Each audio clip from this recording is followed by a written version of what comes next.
सांडगी मिरची ही महाराष्ट्रीयन पाककृतीतील एक लोकप्रिय, चवदार आणि वर्षभर टिकणारा वाळवण पदार्थ आहे. ही सांडगी मिरची वरण-भातासोबत साईड डिश म्हणून तळली जाते आणि ती रंगाने पिवळसर आणि पांढऱ्या रंगाची आणि कुरकुरीत खायला लागते. बुरशी न येता वर्षभर टिकणारी कुरकुरीत सांडगी मिरची. रेसिपी विथ वनिता या चॅनलवर तुमचे मनापासून खूप खूप स्वागत करत आहे. व्हिडिओ आवडल्यास नक्की एक लाईक करा. रेसिपीला सुरुवात करू. तर पहिले आपण मसाले बघून घेऊ. 250 ते 300 ग्राम मिरची घेतलेली आहे.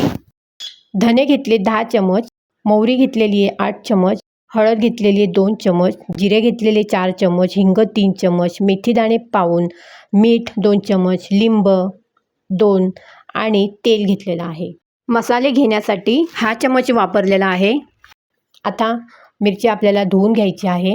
आता त्याच्यावर पाण्याचे प्रमाण राहिले नाही पाहिजे, ओली राहिली नाही पाहिजे, कारण तिला बुरशी पकडली जाते. कारण आपल्याला वर्षभर हा मिरचीचा पदार्थ टिकवायचा आहे. त्याच्यामुळे तिला धुवून तिला कापडाने पुसून घेऊ आपण. आता ही पुसून झालेली आहे. इकडे आपण मसाला भाजून घेऊ. तर कढई ठेवलेली आहे गॅसवर. आता हा मसाला आपल्याला पूर्ण डार्क भाजून घ्यायचा नाही आहे, हलकासा भाजून घ्यायचा आहे. त्यातला मॉइश्चर कमी करायचा आहे. नंतर जिरे आणि मेथीचे दाणे हे हलकेसे भाजून घ्यायचे आहेत. जिरे, मेथीदाणे हलकेसे भाजून झाले, ते सुद्धा आपण एका प्लेटमध्ये काढून घेऊ आणि थंड करायला ठेवून देऊ. त्याचप्रमाणे आपल्याला मोहरीची डाळसुद्धा अशीच भाजून घ्यायची आहे. आता ही सुद्धा एका प्लेटमध्ये काढून घेते आणि थंड करून झाली. एका मिक्सरच्या भांड्यामध्ये आपल्याला हे मिक्स करून घ्यायचं आहे. जास्त बारीक नाही करायचं आहे, भरडसरच ठेवून द्यायचं आहे. ही डाळ घेतलेली आहे ती टाकू मोहरीची. आता हे सगळं साहित्य एकत्र करून आपल्याला परत मिक्सर करून ही पावडर बनवलेली आहे. आता ही पावडर एका ताटामध्ये काढून घ्या, प्लेटमध्ये. आता त्याच्यामध्ये मी इथे 2 लिंब घेतलेली होती, ती टाकून घ्या आणि थोडं तेलाचा वापर केलेला आहे. तेलाने तुमचं मिश्रण असं घट्ट पकडून राहतं. त्याशिवाय त्याच्यामध्ये मिठाचं पण प्रमाणसुद्धा जास्त आहे.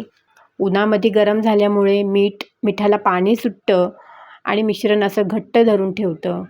म्हणजे मिरचीतलं जो आपला मसाला असतो तो वेगळा होत नाही किंवा सुटत नाही. आता हा मसाला तयार झालेला आहे. आता मिरचीला अशी उभी चीर देऊन आपल्याला हा मसाला भरून घ्यायचा आहे.